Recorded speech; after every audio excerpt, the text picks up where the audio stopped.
Jérémie, chapitre 26. Au commencement du règne de Joachim, fils de Josias, roi de Juda, cette parole fut prononcée de la part de l'Éternel en ces mots. Ainsi parle l'Éternel.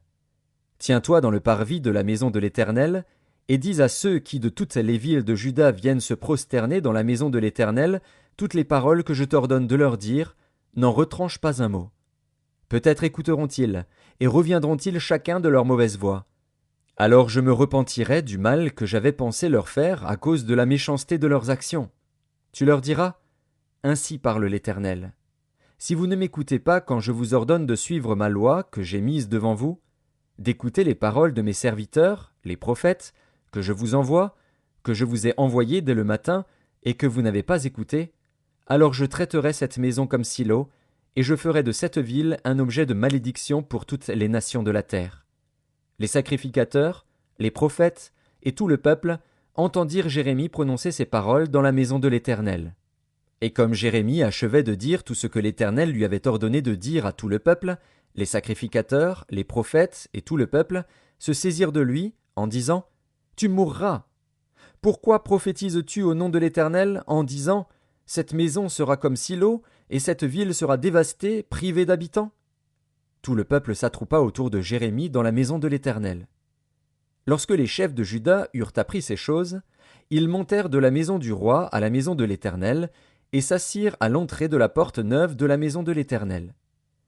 Alors les sacrificateurs et les prophètes parlèrent ainsi aux chefs et à tout le peuple.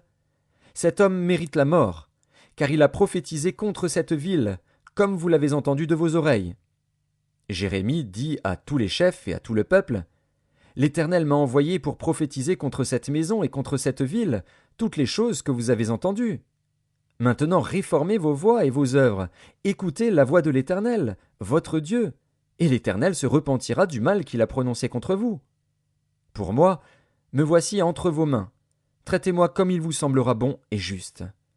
Seulement sachez que, si vous me faites mourir, vous vous chargez du sang innocent, vous, cette ville et ses habitants, car l'Éternel m'a véritablement envoyé vers vous pour prononcer à vos oreilles toutes ces paroles. » Les chefs et tout le peuple dirent aux sacrificateurs et aux prophètes, « Cet homme ne mérite point la mort, car c'est au nom de l'Éternel, notre Dieu, qu'il nous a parlé. » Et quelques-uns des anciens du pays se levèrent et dirent à toute l'assemblée du peuple, « Michée, de Moréchet, prophétisait du temps d'Ézéchias, roi de Juda, et il disait à tout le peuple de Juda, « Ainsi parle l'Éternel des armées. Sion sera labouré comme un champ, Jérusalem deviendra un monceau de pierre, et la montagne de la maison une haute forêt. Ézéchias, roi de Juda, et tout Juda l'ont-ils fait mourir? Ézéchias ne craignait-il pas l'Éternel? N'implora-t-il pas l'Éternel? Alors l'Éternel se repentit du mal qu'il avait prononcé contre eux, et nous chargerions notre âme d'un si grand crime?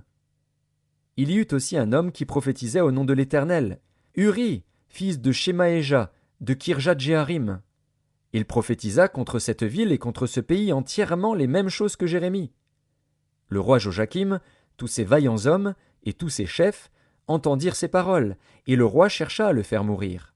Uri, qui en fut informé, eut peur, prit la fuite et alla en Égypte. Le roi Joachim envoya des gens en Égypte, Elnathan, fils d'Akbor, et des gens avec lui en Égypte.